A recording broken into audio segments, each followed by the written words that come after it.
Hello everyone and welcome to another video. Today we're going to make an updated video on Bunker Hill mining because they've had some very interesting news. So bear in mind this is one of my favorite smaller silver plays in America, but now it became a lot bigger. Let's go right into it. They are entering into a definitive arrangement that they will acquire all issued and outstanding common shares of Silver47. Now why on earth should you care about that? Silver47, it has a huge silver resource. All on the left, that's Bunker Hill. That's in resource in silver equivalent. 69, nice, million ounces of silver equivalent ounces in MI and 71 million ounces of silver equivalent Silver47. Look at that enormous resource. Obviously it's an inferred, most of it, but it has huge amount of silver and high grade too, and it's specifically only in the United States. Just all of these projects that Bunker Hill owns are exclusively in the United States, with them combining into becoming one company. Look at the resource compared to other developers or producers. Look at pro forma. They would be larger than Santa Cruz, almost as big as Avino, and almost as big as Aya Gold and Silver, which is a company Rick Rule likes. Aya Gold, Silver and Gold. That's the one in Morocco. But look at that enormous resource. In total, so they would have over 80 million silver equivalent ounces in measured and indicated, and over 308 million silver equivalent ounces in inferred. So this is like a huge project. And as you can see, that they are projecting though that this Silver47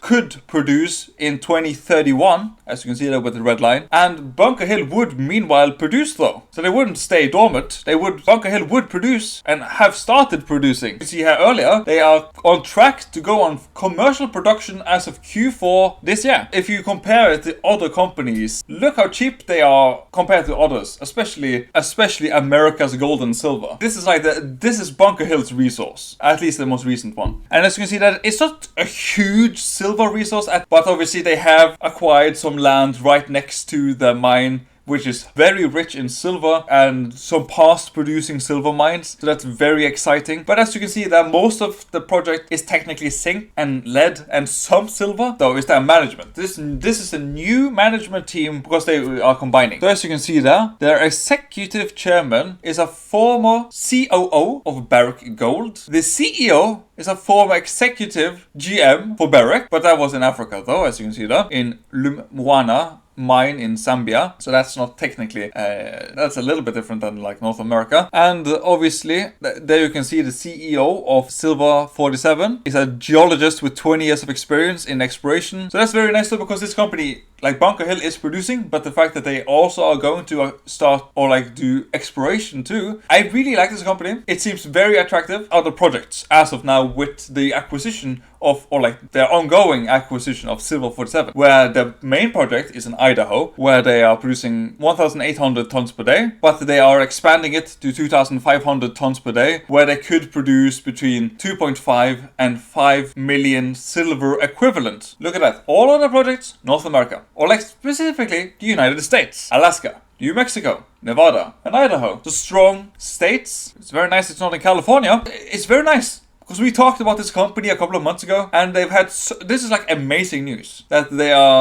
we have mentioned Silver47 quite a lot last year during Q2, Q3.